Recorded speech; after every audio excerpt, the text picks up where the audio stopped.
Imam Zuhri adalah gurunya Imam Malik. Ya, saya ulang lagi ya, Imam Zuhri adalah gurunya Imam Malik. Halaman 29. Ini langsung start saya baca halaman 29. Dan ini terutama yang para punggawa-punggawa ini. Saya baca ya. Ini teks tidak ada yang saya rubah, memang persis seperti ini. Bismillahirrahmanirrahim. Yaqulu Zuhri, ini gurunya Imam Malik. Fama futiha fil islami fathun qablahu kana a'zama minhu. Innama kanal qitalu haitsul taqon nasu. Falamma kanatil hudnatu wa wadu'atil harbu wa amana nasu ba'duhum ba'da wal taqaw fatafawadu fil hadits wal munaza'ah falam yaklim ahadun bil islami yaqilu syai'an illa dakhala fihi. Walaqad dakhalataini kasanaten mithlu man kana fil islam qabla dzalika wa aktsar. Terus ini ngomongnya harus santai, nggak boleh provokatif.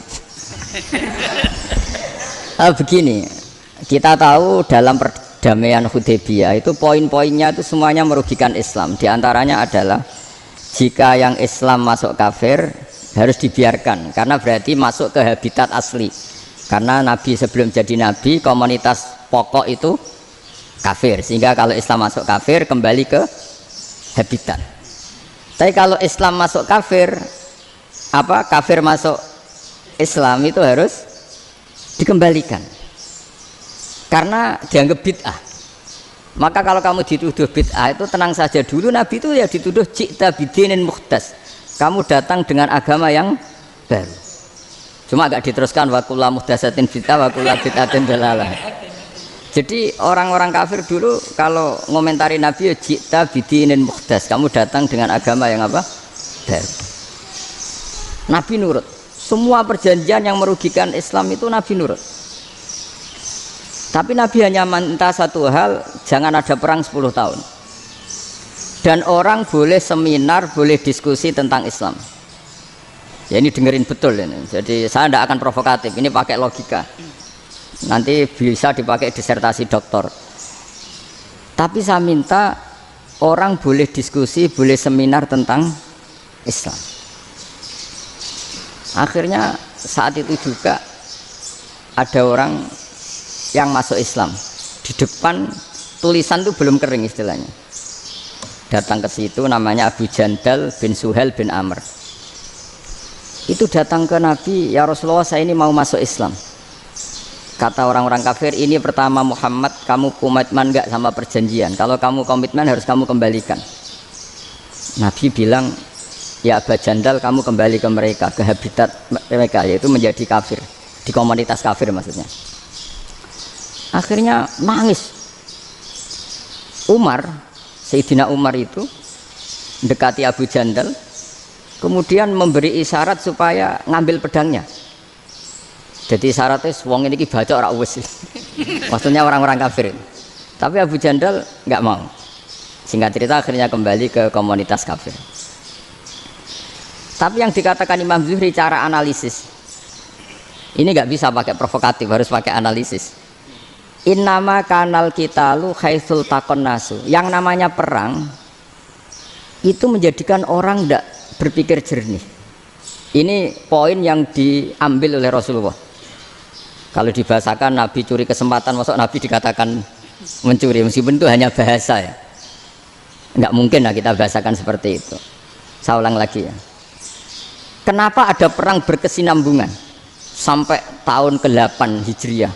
Mulai tahun kedua ada perang Badar sampai tahun 8 Hijriah itu perang terus. Nabi sama orang kafir perang terus. Akibatnya apa Pak Profesor? Namanya perang itu ya nggak kau bermikir. Pokoknya agar ketemu Islam perang, Islam ketemu kafir perang, nggak kau bermikir. Padahal Islam itu bisa diterima oleh akal sehat, harus lewat diskusi, lewat pengamatan, lewat pemikiran, lewat pengendapan berpikir. Makanya Nabi tahu ini masalah besar. Kalau orang perang terus, itu gak kober mikir Islam, tidak sempat diskusi tentang Islam. Makanya Nabi hanya minta satu poin. Oke, perjanjian ini saya turutin semua, tapi saya minta orang kafir semuanya boleh mendiskusikan Islam, boleh seminar tentang Islam. Mereka bilang iya, karena pikiran mereka kan diskusi paling piye. Ternyata betul, ada diskusi. Terus temanya gini, kira-kira bener di Muhammad Abu Jahal. Terus Tuhan Muhammad sama Tuhan Abu Jahal itu keren mana? Diskusi. Tuhan Muhammad itu khaliqus samawati wal ardi, yang menciptakan langit bumi. Sebagaimana kampanyenya Muhammad. Ya mereka masih jangkar bilang Muhammad. Kalau Tuhan kita, ya berhala itu yang kita bikin, yang kadang rusak, yang kadang kudanan, terus lumutan, pokoknya terus diskusi. Kita kok bener pengirannya Muhammad. Terus Muhammad Abu Jahal. Mulai dhisik Muhammad itu ora tau bodoh nih. Mulai dulu Muhammad tuh gak pernah bohong. Abu Jahal, waduh, wis bodoh nih ngongkonan. wis ribet kan? Dan semua diskusi itu mengarah ke kebenaran Islam. Akhirnya wong kafir sing tokoh-tokoh ya cara Jawa yo wah semane jebule masalah ini kan. Artinya gini, kalau kita ingin Indonesia damai, sebenarnya yang untung itu Islam. Karena Tuhan yang menciptakan langit dan bumi tentu gak akan diperbandingkan atau akan dikalahkan oleh Tuhan yang lahirnya saja sudah di bumi.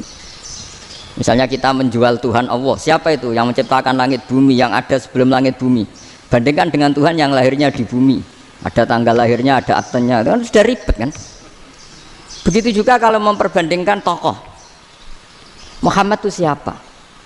Tokoh yang bisa menyatukan pan Arabik, tokoh yang begini-begini, yang sayang istri, sayang keluarga, dibandingkan dengan tokoh Abu Jahal, Abu Lahab yang corong jauh penggaweannya yang ngerugikan orang lain. Akhirnya orang itu mulai tertarik sama Islam. Makanya kata Az-Zuhri pakai bahasa dulu, falam yaklim ahadun bil Islam. Tapi kalau sekarang yang populer itu bahasa yatakallam. Sebenarnya yang benar itu bahasa kalimah yaklimu kalaman, karena masdarnya itu kalam, berarti sulasi nopo mujarrad. Tapi di fi'ilnya itu mujarradnya enggak kelaku. Jadi di fi'ilnya takallama ya takallamu, tapi untuk masdarnya yang kelaku kalaman. Jadi ini agak unik, agak enggak lazim. Sebenarnya kan takallama ya takallamu takalluman, tapi di masdarnya kalam populer, tapi di fi'ilnya tidak populer. Saya teruskan ya. Ini penting sekali. Jadi menjual Islam, kalau boleh dibahasakan menjual, itu tetap enak dalam kondisi damai. Karena kalau kita perang, itu bawaannya kalau ketemu ya perang, kalau ketemu perang, sehingga orang itu rakober diskusi loh, saat benernya Islam sampai kafir itu bener di. Karena tidak kober diskusi, tidak sempat diskusi, orang yang milih yang kafir, karena yang mayoritas yang kuat. Sementara Islam zaman itu lemah. Lah Nabi itu yang diminta hudnah, yang penting kita damai. Terus orang boleh mendiskusikan benar mana kita dan mereka.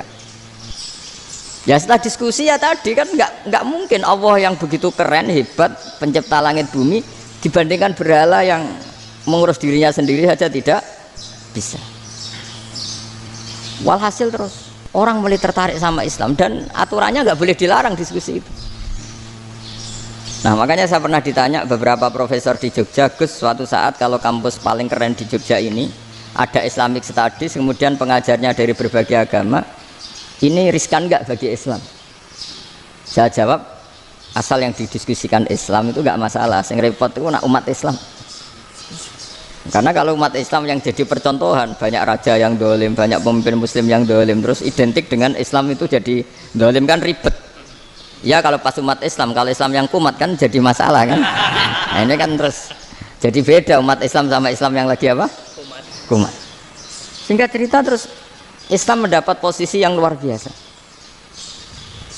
Nah makanya di sini diistilahkan falam makanatil hudnah, ketika ada perdamaian wa amanan nasu ba'dum ba'do, orang merasa aman, itu fatafawadu fil hadis wal munazaah, mereka berdebat. Munazaah itu berdebat, keren mana konsep Muhammad dengan konsep Abu Jahal, keren mana konsep Tuhannya Muhammad dengan Tuhan kita, terus diskusi. Dan mereka akhirnya ikrar, wah yang benar ya Muhammad lah. Di mana-mana Tuhan tuh ya sebelum langit dan bumi, di mana-mana Tuhan ya punya reputasi menciptakan. Masa Tuhan reputasinya diciptakan, kayak berhala dan sebagainya. Ibadah juga gitu. Ibadah wong kafir itu kalau tawaf itu telanjang, ibadah Muhammad santun pakai pakaian. Terus akhirnya mereka mulai tertarik Islam.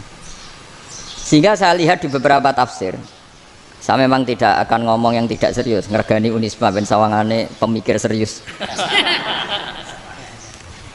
Di Quran itu sampean lihat di tafsir Tobari itu ada ayat bal naqzifu bil haqqi 'alal batil fayadmaghuhu fa idza huwa zahid. Qadzafa itu kalau di kamus tak lihat itu takallama bila dalilin. Qadzafa itu yes pokoknya sekenanya. Artinya gini, kebenaran Islam atau kebenaran hak itu kamu taruh sekenanya saja itu tetap menang. Apalagi kamu taruh secara teratur, kamu taruh sekenanya saja itu tetap menang. Sehingga di sini banyak sahabat yang hidup di Cina. Sekarang juga banyak orang alim yang milih hidup di Amerika, banyak orang alim yang milih hidup di Inggris. Dan mereka pede, percaya diri karena kebenaran itu kamu letakkan di mana saja itu tetap akan menang, akan menemukan momentum kemenangannya. Misalnya gini, contoh paling gampang. Dulu para peneliti, saya ulang lagi, dulu para peneliti itu ya datang kemana-mana, termasuk Ibnu Battuta, termasuk Ibnu Khaldun, ya semua peneliti itu suka neliti. Setelah diteliti, Quran itu satu-satunya kitab suci yang membicarakan sains, misalnya tentang falak, tentang astronomi, tentang asal-usul kejadian manusia, kejadian makhluk. Juga bicara tentang geografi, geologis, semuanya. Sementara kitab lain hanya cerita tentang mawaid wal hikam wal ibar. Jadi diteliti kayak apa, pada akhirnya hak ini yang menang. Bal naqdhifu bil haqqi 'alal batil fayadmahu fa idza huwa zahid. Saya berkali-kali cerita, ada ulama yang ahli matematika. Ketika ditanya kenapa kamu suka ngajar matematika, sampai muridnya itu ragu, ini guruku mlebu swarga ta ora, penggaweane mulang matematika. Tapi para muridnya bermimpi bahwa Imam Amudi itu disuruh ngajar para malaikat. Dan itu pede betul dia. Kata Allah, ini ulama saya yang iman kepada saya setingkat iman kamu. Jadi malaikat itu tidak mungkin Gusti, kita menyaksikan langsung engkau sementara ini di bumi, nggak nyaksikan jenengan. Kenapa bisa sepede dan seyakin itu? Akhirnya Imam Amudi disuruh ngajarin matematika. Jadi Anda kalau profesor itu nanti harus sempat ngajari malaikat, itu baru benar-benar profesor. Jadi nanti di akhirat ngajari siapa? Malaikat. Jadi ada seminar yang melibatkan banyak malaikat, narasumbernya itu seorang profesor. Itu ketika kenapa engkau begitu yakin kalau Allah itu Tuhan dan Allah itu Al-Wahidus Shomad. Terus Imam Amudi mulai nulis angka gak beraturan, 2, 3, 4, 5 sampai 1 miliar, 1 triliun, semuanya gak beraturan. Kata beliau, nisbatus naini wasalasa ila ma la nihayatalaha iku nisbatul far'i ilal asli. Mbok angka sebanyak apapun, 2 dibanding 1 ya far'ul wahid, 3 dibanding 1 ya far'ul wahid. Semua angka yang gak terhingga pun dibanding 1 semuanya far'ul wahid. Semua angka sebanyak apapun itu cabang dari angka 1. Fakullu hadil awalim far'un minal wahidis shomad, yaitu Allah Subhanahu wa ta'ala. Wakil malaikat tepuk tangan, iya juga. Jadi begitu juga ada ulama itu ahli gambar. Saya dulu ngaji sama Mbah Mun Al-Husunul Hamidiyah, itu kitabnya itu banyak gambarnya. Dan gale gambar yang ngawur betul, mangga ahli gambar. Saya lepol, sempurna lele. Semua gambar bangunan, gambar sapi, pokoknya gambar. Ternyata dia menemukan Tuhan itu dari gambar. Gambar serapi ini atau seruwet ini sama. Gambar rapi sama ruwet itu sama kalau dalam pandangan tauhid. Dimulai minan nuqtah al-wahidah. Kowe cek gambar sing rapi, sing indah, cek gambarmu elek, dimulai dari 1 titik. Dan titik ini nuqtatil wujud, yaitu Allah Subhanahu wa ta'ala.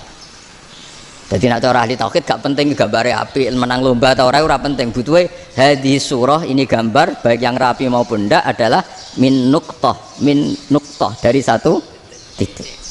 Ya, alam raya sebanyak ini mbok gambar mbok ora, cek mulai Mars sampai Jupiter kabeh semua bentuknya yang banyak ini semuanya min nuqtatil wujud, yaitu dari titik wujud, ini kok Allah Subhanahu wa ta'ala. Di sini hebatnya ulama-ulama, mbok dia pengajar matematika, mbok pengajar gambar, semuanya dipakai perangkat untuk tauhid. Nah, itu kan juga bagian dari Islam damai, Islam yang sangat indah. Tidak perlu perang untuk orang dipaksa Islam, nggak perlu provokatif kayak tadi pidatonya rektor jenengan tadi. Jadi ciri utama ilmuwan tuh kalau ngomong datar tapi logikanya nggak terbantahkan, itu ciri khas ilmuwan. Kalau ciri khas politikus kalau ngomong itu keras, provokatif lah kira-kira gitu. Tapi isinya biasa. Nah, saya berharap nanti semua profesor doktor itu datar tapi isinya kualitasnya bagus ini. Mentes. Jadi makanya terus kata ulama, kenapa diistilahkan balnat zifu bil haqqi? Kenapa pakai qadzafa sementara qadzafa maknanya takallama bila dalil? Maksudnya bila dalil di sini itu min ghairi ikhtiyajin ila dalilin. Kebenaran itu memang nggak butuh dalil. Apa kita perlu dalilnya apa? Buktinya apa? Kalau 3 itu cabang dari 1. Wong gendeng yang takut gitu pas orang gendeng. Wong 3 cabang dari 1 kok ditanyakan buktinya apa? Itu min awalil bidah. Pertama orang pasti tahu kalau 3 itu far'ul wahid. 1 juta juga far'ul wahid. 1 miliar juga far'ul. Gambar yang sebanyak apapun ya dimulai dari 1 titik. Cek gambar benar maupun yang tidak. Akhirnya apa? Ulama dulu itu sebegitu rileks nerangkan tauhid. Lalu kenapa asma ini yang ya ini kan khas NU ya, khas pesantren. Sebenarnya saya keberatan pakai istilah khas NU, pakai khas pesantren karena NU itu anaknya pesantren, jangan dibalik pesantren anaknya NU karena sebelum ada NU itu ada pesantren. Tapi kayaknya Unisma lebih suka pakai bahasa NU dan saya ya agak orderan yang terpaksa disuruh ngomong. Ini agak apa ya, agak kacau sebetulnya ini agak kacau. Jadi NU itu sama pesantren itu tua pesantren. Jadi NU dilahirkan pesantren, bukan dibalik pesantren dilahirkan NU. Sehingga barokahnya didirikan pesantren ini kadang nyuwun sewu sekali berbahashim itu kadang ide besar beliau itu ya dituruti wong NU. Jadi Mbah Hasim cara kula kok dadi Mbah Hasim ya mangkel. Mbah Hasim itu ngarangno kentong. Nggih ngaramno beduk, tapi NU nganggo kentong. Beduk. Dan uniknya Mbah Hasim enggak tersinggung. Karena ciri khas pesantren itu membolehkan perbedaan apa? Pendapat. Itu masyhur khilafnya Mbah Hasim sama Mbah Fakih Mas Kumambang itu sampai dikitabkan. Saling ngeritik, saling macam-macam lah. Jadi cara berpikir Mbah Hasim ketika Nabi rembukan, ini gimana ya cara menentukan waktu sholat ya? Ya pakai kentong ya Rasulullah, zakalin nasoro itu untuk orang Nasrani. Ya pakai buk itu trompet, zakalil Yahud itu untuk orang Yahudi. Terus, ada yang usul lagi pakai api ya Rasulullah, zakalil Majusi itu orang Majusi. Setelah itu ada orang datang lari-lari cerita mimpi azan tadi. Ya itu terus dipakai sarana pemanggilan sholat ya azan itu. Sehingga Mbah Hasim menolak kentong. Karena mantas sababi kaumin bahwa beliau keras sekali sampai bilang haram. Beliau judulnya ya haram, al jasus antakrimin nakus. Setelah naskah itu sampai ke Mbah Fakih Mas Kumambang di Gresik situ, di daerah Dukun situ. Dulu nggak ada WA ya, jadi sampainya ya lama. Makanya saya sampai sekarang nggak punya WA karena ya saya ulama kan, kalau WA-an terus ya jadi ulama. Nggak jadi ulama main WA-an terus itu. Ya itu termasuk rektor gak kau bermikir itu mesti kebanyakan WA.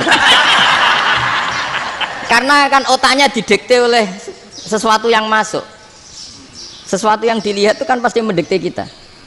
Beda kalau yang nggak WA-an kan mikir apa kita yang menentukan. Kalau WA-an kan kita ditentukan.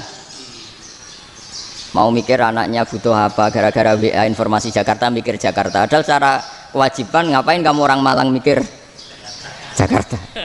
Gara-gara WA, mikir Jakarta belum selesai ada berita di Sulawesi, mikir Sulawesi, habis itu mikir NTT. Makanya semua orang sekarang merasa tokoh nasional gara-gara informasi yang masuk itu nasional. Jadi Mas Yo RT yang mikir gimana Gus Indonesia kok. Ada RT sampai lupa kalau dia itu RT. Jadi semua orang sekarang merasa tokoh nasional. Dan itu gara-gara apa coba? Akhirnya semua orang juga punya ide tentang nasional. Harusnya negara itu gini-gini. Jebule wonge sing duwe ikon itu sapa? RT. Ribet kan? Saya teruskan. Setelah naskah itu sampai ke Kiai Fakih Mas Kumambang. Beliau itu marah besar. Ini harus dilawan dan saya bukan karena benci Mbah Hasim. Beliau teman saya ketika ngaji Kiai Mahfud di Mekah. Jadi Mbah Fakih dan Kiai Hasim itu teman ketika ngaji di Mekah. Terus cara ngelawan tuh lucu. Lucu, gak ilmiah tapi gak ilmiah wong alim tetap ilmiah. Di mana-mana serupa itu tidak sama. Ya kalau mungkin zaman Nabi di Madinah itu zaman itu kentong itu identik dengan milik Nasrani. Di Indonesia beda. Pos kampling ya kentong, kebakaran ya kentong. Wae sarapan orang di LP ya pakai kentong. Jadi tidak ada jaminan kalau kentongan itu identik dengan Nasrani. Lalu haramnya di mana? Yang di mana-mana tasabuh itu identik. Ini tidak identik. Mulai masalah kan? Mulai masalah. Jadi beliau gaya judul Hazruus. Hazruus itu kepala bergeleng-geleng. Sekarangan kok ngene. Jadi sekarangan kok provokatif gitu. Nah, dan itu Mbah Hasyim ya hormat Mbah Fakih hormat Mbah Hasyim. Saya sendiri secara pribadi itu lebih suka pendapat Mbah Hasyim sebetulnya. Karena bagi saya sholat itu sakral. Ya sudahlah kalau sakral ya dipanggil dengan sesuatu yang sakral yaitu kalimat thayyibah azan. Tapi saya tidak akan bilang kalau kentongan itu haram. Karena kalau haram alasannya mirip orang Nasrani. Sementara pos kamling ya pakai kentong, ada banjir ya kentong, ada kebakaran ya kentong. Jadi tidak identik untuk misa atau untuk sholat ala Nasrani. Tapi itu dulu ya rileks saja. Dua beliau itu ya saling menghormati, padahal saling kritik. Dan dulu ulama yang beda madhab itu ya saling menghormati. Imam Syafi'i itu kalau sholat di kawasan Masjid Abi Hanifah ya tidak kunut. Ketika ditanya kenapa kamu tidak kunut, sementara engkau berpendapat kunut itu sunat. Ikroman di hadal madhab. Saya sangat menghormati madhab. Imam Ahmad bin Hanbal itu berpendapat kalau orang pakai bekam, pakai iftisot atau hijamah itu batal sholatnya. Sementara Imam Syafi'i mengatakan tidak batal apa sholatnya atau wudunya tidak batal. Tapi Imam Ahmad itu ditanya, apa kamu makmum Syafi'i? Bagaimana mungkin saya tidak makmum sama wali kutub seperti Imam Syafi'i? Padahal menurut keyakinan Imam Ahmad ini sholatnya batal. Ini habis ikhtijam udah wudu. Tapi tetap saja beliau karena perbedaan pendapat di furu' itu lazim. Ya orang boleh berdebat lah. Ketika Unisma datangkan saya, itu saking senengnya kiai, apa saking sombongnya sampai ngatur kiai, kan nggak pernah bisa diperdebatkan. Itu kan orang boleh debat kan? Itu saking angkuhnya apa saking senengnya kan nggak jelas kan? Kan dan orang boleh setuju pendapat saya, yaitu ngatur kiai itu haram. Setuju juga Pak Rektor, ekspresi mahabbah itu ya macam-macam. Dulu sahabat ya gitu, sahabat itu ada yang nggak kenal wajahnya Nabi sama sekali sampai akhir hayatnya. Ketika ditanya, lo kamu itu sahabat kok nggak tahu wajahnya Nabi? Saya tidak pernah berani memandang Nabi karena ijlalan Nabi, terlalu menghormati saya sehingga tidak berani memandang wajahnya. Ada sahabat yang penggawaannya dulu wajah Nabi sampai bisa nyifati alfiu faminunil hajib, sampai bisa nyifati detail karena dulu wajah Nabi itu ibadah. Ada seorang wali ditanya, kalau kamu di surga ingin nggak melihat Allah? Enggak. Loh, tapi semua orang ingin melihat Allah. Unazzihu dzalikal jamal an-nadhari misli. Ben gak elek-elek Allah tak delok terima aku. Wong ra jelas. Penting kok delok pangeran. Banyak. Jadi justru tapi karena saking takzimnya. Enggak lah, mosok sak aku kok. Makanya saya berkali-kali cerita. Menurut kesepakatan ulama, soft awal itu paling baik. Tapi banyak juga wali yang kalau sholat itu di belakang. Koyok paling bener yang kok ngarep gitu. Lu bayangkan misalnya kamu semangat di soft awal di Masjid Haram, jebule sholatnya salah. Itu dari malaikat gayane kok ngarep, jebule ra roh. Ini di sini-sini wong. Jebule bodoh gitu. Gayane kok ngarep jebule. Coba orang kalau sowan Mbah Mun yang berani di depan itu kan ya ketuanya atau jubirnya kan. Yang merasa ndak pati pinter-pinter kan mesti di pojokan. Artinya sudut pandang seperti itu ya sah saja, apa? Sah saja. Makanya banyak sahabat yang jarang sowan Nabi, alasannya takut ganggu Nabi. Banyak yang sering sowan Nabi, alasannya seneng Nabi. Yang sowan ya seneng Nabi, yang enggak sowan alasannya seneng.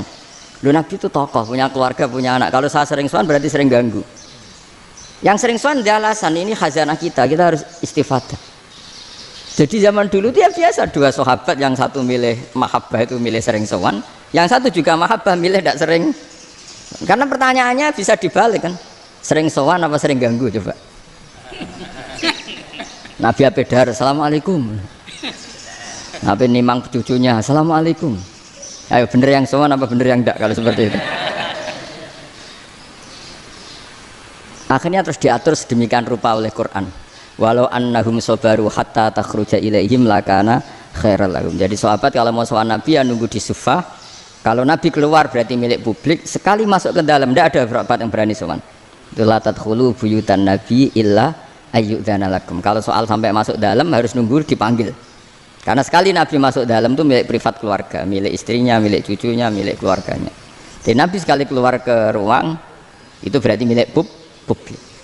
Itu terus jalan tengah. Karena kalau langsung masuk, bayangkan saya itu sering menyaksikan. Mbah Mun habis ngaji 2,5 jam ngaji Jalalain, baru masuk, Assalamualaikum. Padahal yai mungkin mau ke kamar mandi, mau ini itu. Jadi dulu itu Quran sangat modern. Sebelum ada dokter ngatur tamu, rektor ngatur tamu itu Islam sudah modern. Dia kan nggak fair kan? Misalnya saya ke Unisma harus janjian pakai ini, terus kalau misalnya ke sini selonang-selonang kan lucu kan, mentang-mentang kiai terus digosowan-sowanan selonang-selonang. Padahal kalau kita mau ke mereka pakai protokol. Sering nggak fair dunia ini. Tapi karena aku kiai oleh gelo ya sudah. Akhirnya saya memutuskan nggak gampang kemana-mana karena itu. Saya sering didatangi ajudannya menteri, Gus mau ada tamu dari Jakarta tanggal ini, mesti saya bilang, mereka milih tanggal yang mereka kosong, kok tidak mikir apa saya pas itu kosong. Tak jawab enggak lah, sebelum diatur bahasanya dan tawaduknya gitu. Akhirnya dibalik, datang lagi, Gus jam dengan kosong apa kita menyesuaikan.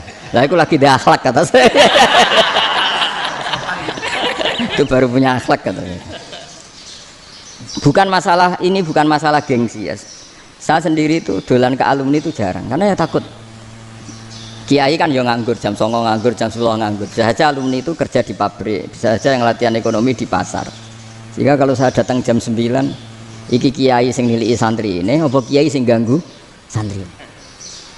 Nah karena orang ini melakukan rutin gak kok berpikir, pokoknya ngono jenenge silaturahim. Mau nyerah kok berpikir, padahal kalau diangen-angen ini kiai yang nilai santri ini, apa kiai yang ganggu santri ini karena datang di jam kerja. Nah, bayangkan kalau kebenaran dulu itu dikawal oleh satu peradaban perang. Jadi Nabi sesuai diangen-angen oleh Nabi.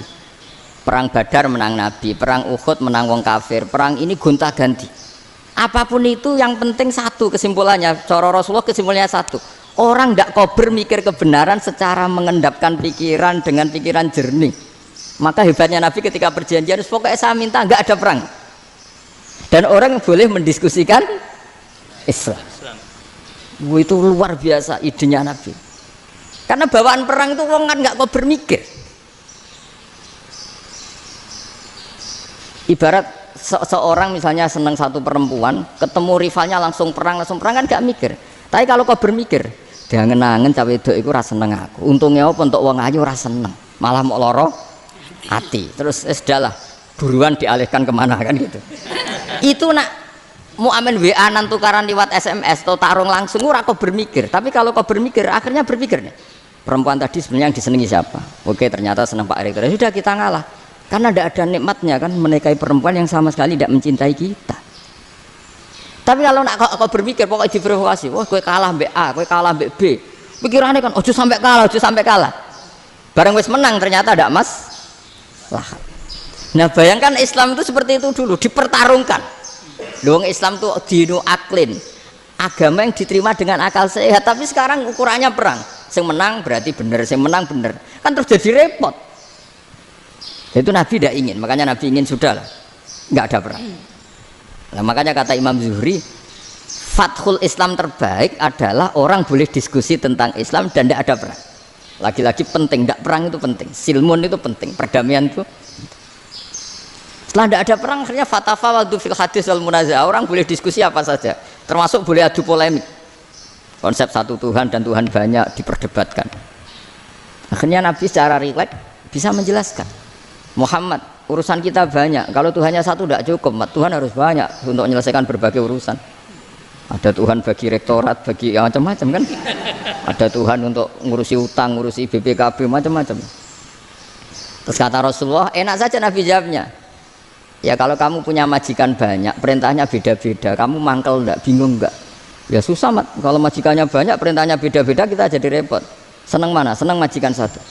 Ya sudah, Tuhanmu itu majikan kamu. Kalau Tuhannya banyak, perintahnya macam-macam, kamu yang repot. Akhirnya ya sudah mat, Tuhannya satu aja. Nah, itu ya barokahnya diskusi tadi, barokahnya nggak perang. Daraballahu mathalan rajulan fihi syuraka'u mutasyakisuna wa rajulan salamal lirajul hal yastawiyani masalah. Terus alhamdulillah. Jadi orang yang paling kafir pun saat itu taslim. Nah, ini kembali ke kalimat la ilaha illallah. Saya tidak perlu provokatif, pasti teori saya itu benar. Bukan saya bilang benar itu karena sombong, enggak. Ini sesuai teks. Misalnya begini, benar enggak kelompok takfiri yang suka ngafirkan orang lain? Itu pasti tidak benar. Logikanya gampang. Orang yang kafir 70 tahun saja dengan melafadzkan la ilaha illallah menjadi muslim. Masa dengan kalimat yang sama yang muslim menjadi kafir? Itu logikanya kan enggak ketemu. Orang kafir 70 tahun untuk menjadi muslim disuruh baca apa? La ilaha illallah. Tapi gara-gara baca la ilaha illallah nyekel patok jadi kafir. Pertanyaannya, loh ini kalimat apa? Kalimat untuk mengkafirkan apa kalimat untuk mengislamkan? Karena yang kafir dengan kalimat itu menjadi Islam, ternyata yang Islam dengan kalimat itu menjadi kafir. Itu ketemu nggak? Cara logika itu kan nggak ketemu kan? Makanya cara pikirannya Abul Hasan Asyadzili, dan saya setuju pikiran itu. Istighfar ini boleh orang Jawa Timur protes karena kadang beda manhaj, tapi jangan protes saya, protes Abul Hasan Asyadzili kualat mesti sampean. Ketua Torekoh napa? Sadziliyah. Cara madzhab Sadzili, dan Anda boleh berbeda madzhab, mencari khasnya wong kampus sing wani beda. Beda kapasitas lah, pokoknya butuhnya beda. Dan ketok pinter, ketok kritis tuh. Cara madzhab Abul Hasan Asyadzili itu gini Pak Rektor. Jadi istighfar itu baik, tapi ba'da kamali tauhid, setelah tauhidnya itu benar. Alasan beliau masuk akal. Ketika ada ayat fa'alam annahu la ilaha illallah wastaghfir li dzambik. Bihadil kalimah. Jadi orang boleh istighfar setelah tauhidnya benar. Alasannya Abul Hasan Asyadzili begini. Qul lil ladzina kafaru iyantahu yughfar lahum ma qad salaf. Katakan kepada mereka yang kafir, sekali mereka tidak kafir, maka otomatis dosanya masa lalu diampuni. Pertanyaannya, yang bisa menghentikan kekafiran itu kalimat apa? La ilaha illallah. Dengan hanya melafadzkan la ilaha illallah Muhammadur Rasulullah, langsung yufar lahum ma qad salaf, langsung dosanya diampuni. Berarti yang menjadi pengampun dosa lah, penyebab pengampunan itu apa? La ilaha illallah. Itu bahkan orang kafir belum istighfar. Loh, di ayat itu kan Allah gak mensyaratkan setelah la ilaha illallah istighfar baru diampuni, enggak. Asal la ilaha illallah langsung yufar lahum ma qad salaf. Saya ulang lagi ya, jelas ya. Jadi kulil ladzina kafaru iyantahu yufar lahum ma qad. Nah, sekarang iyantahu, mereka berhenti dari kafirnya. Syaratnya pakai apa? La ilaha illallah Muhammadur, itu langsung yufar lahum ma qad. Artinya apa? Ghufranullah itu bisa didapat hanya dengan mujarrodut tauhid, yaitu hanya dengan melafadzkan kalimat thayyibah. Dan sahnya istighfar juga berdasar kalimat thayyibah itu. Misalnya gini, orang kafir sebelum Islam melafadzkan astaghfirullah, astaghfirullah, astaghfirullah, kira-kira diterima enggak? Enggak kan? Karena syaratnya istighfar ba'dat tauhid. Nah, makanya dalam madzhab Sadzili istighfar itu setelah la ilaha illallah. Karena cara pandang ya seperti itu. Jadi fa'alam annahu la ilaha illallah wastaghfir li dzambi. Jadi dengan kebenaran tauhid saja ini sudah cukup kita insya Allah layak diampun. Karena innallaha la yaghfiru ayyusyraka bihi wa yaghfiru ma duna dzalika liman yasha. Jadi orang yang tauhidnya benar itu bisa diampuni Allah asal tauhidnya benar. Itu Allah ngendikan liman yasha wa yaghfiru ma duna dzalika liman yasha. Dawe Imam Suyuti walam yakun liman yastaghfir. Jadi orang yang bertauhid secara benar meskipun gak sempat istighfar itu tetap potensi diampuni. Karena bawaan tauhid itu sudah menjadi layak diampuni. Kayak orang kafir sekali ngelafadzkan kalimat tauhid mbok gak istighfar langsung diampuni.